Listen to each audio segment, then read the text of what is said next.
ਭਾਰਤ ਨੇ ਅਗਲੇ ਮਹੀਨੇ ਹੋਣ ਜਾ ਰਹੇ T20 ਵਿਸ਼ਵ ਕੱਪ ਲਈ ਆਪਣੀ 15 ਮੈਂਬਰੀ ਕ੍ਰਿਕਟ ਟੀਮ ਦਾ ਐਲਾਨ ਕਰ ਦਿੱਤਾ ਹੈ।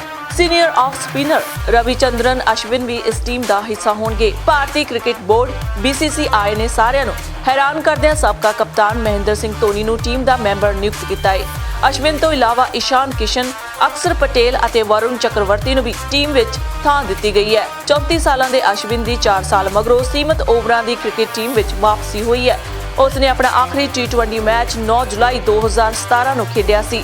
ਕਿਸ਼ਨ ਅਤੇ ਚੱਕਰਵਰਤੀ ਨੇ IPL ਵਿੱਚ ਲਗਾਤਾਰ ਚੰਗਾ ਪ੍ਰਦਰਸ਼ਨ ਕੀਤਾ, ਜਿਸ ਕਾਰਨ ਉਸ ਨੂੰ ਟੀਮ ਵਿੱਚ ਲਿਆ ਗਿਆ ਹੈ। T20 ਵਿਸ਼ਵ ਕੱਪ 17 ਅਕਤੂਬਰ ਤੋਂ ਸੰਯੁਕਤ ਅਰਬ ਅਮੀਰਾਤ ਅਤੇ ਓਮਾਨ ਵਿੱਚ ਖੇਡਿਆ ਜਾਵੇਗਾ। T20 ਵਿਸ਼ਵ ਕੱਪ ਲਈ ਭਾਰਤੀ ਟੀਮ ਵਿੱਚ ਵਿਰਾਟ ਕੋਹਲੀ ਕਪਤਾਨ, ਰੋਹਿਤ ਸ਼ਰਮਾ ਉਪ ਕਪਤਾਨ, KL ਰਾਹੁਲ, ਸੂਰਿਆ ਕੁਮਾਰ ਯਾਦਵ, ਰਿਸ਼ਭ ਪੰਤ ਵਿਕਟਕੀਪਰ, ਇਸ਼ਾਨ ਕਿਸ਼ਨ ਵਿਕਟਕੀਪਰ, ਹਾਰਦਿਕ ਪਾਂਡਿਆ, ਰਵਿੰਦਰ ਜਡੇਜਾ, ਰਾਹੁਲ ਚਾਹਰ, ਰਵਿਚੰਦਰਨ ਅਸ਼ਵਿਨ, ਅਕਸਰ ਪਟੇਲ, ਵਰੁਣ ਚੱਕਰਵਰਤੀ, ਜਸਪ੍ਰੀਤ ਬੁਮਰਾਹ, ਭੁਵਨੇਸ਼ਵਰ ਕੁਮਾਰ, ਮੁਹੰਮਦ ਸ਼ਮੀ ਸ਼ਾਮਲ ਨੇ।